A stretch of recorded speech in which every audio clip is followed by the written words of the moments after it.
In this ayah, Allah has given us a very basic, something even a child can understand, but at the same time a very powerful look at Iman.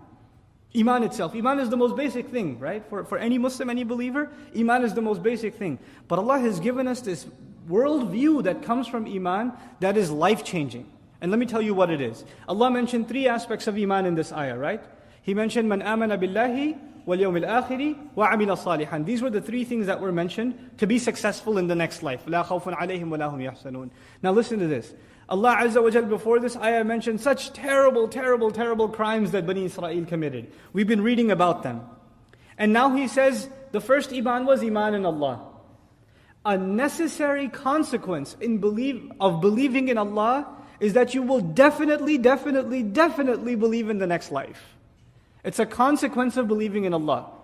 If you don't believe in Allah, then it's very difficult for you to accept that there is a life after this one.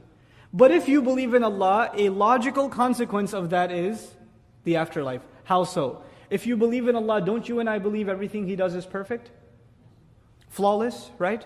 If there is a God, you're talking to an agnostic or a philosopher and atheist. If there is a God, if there was one, He'd be perfect in every way. Yes, agreed. So if He does anything less than perfect, He can't be God anymore.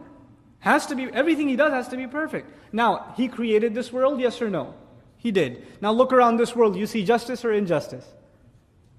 You don't see justice, you see injustice. You see innocent people being killed. You see children dying of disease. You see murderers getting away with killing 1,000 people. When one man kills 10 people, what's the most you can do to him? What's the just punishment you can give him? You could kill him, okay, how many times? Once. If he killed one person, you can kill him once. If he killed 1,000 people, you can still only kill him once. So you can come to a very easy conclusion that there is no justice. In the end, no perfect justice in this world. You can try to get justice, but there's no perfect justice in this world. Then this is what, by the way, leads atheists to justify their position. They say, look, if there was a God, there wouldn't be all this injustice. But we say, no, you're missing something. There is a God, because every one of these credits that the criminal gets will be debited later on.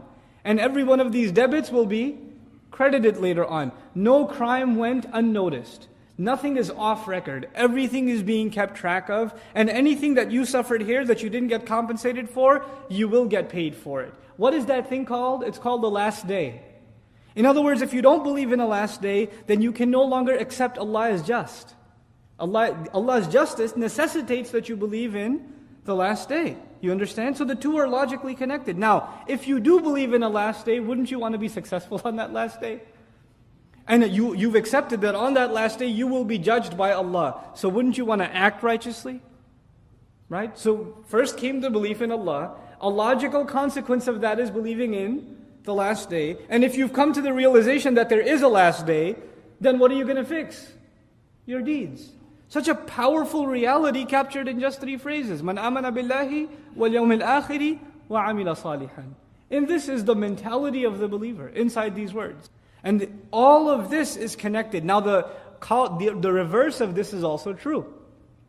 If you don't see yourself doing a lot of good deeds, what's weak? Belief in the akhirah is weak.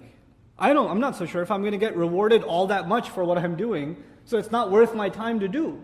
There are other things that are taking my time, because obviously I'm convinced that's a better use of my time.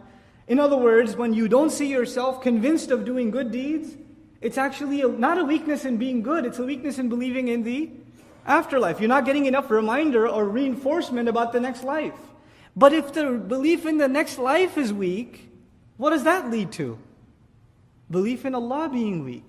The remembrance of Allah being unnecessary. You see how it reverses? So good deeds, the more you do them, the more it fortifies your belief in the next life. And the more you fortify your belief in the next life, the more your expectation from Allah increases. Your belief in Allah increases. And the reverse is also true.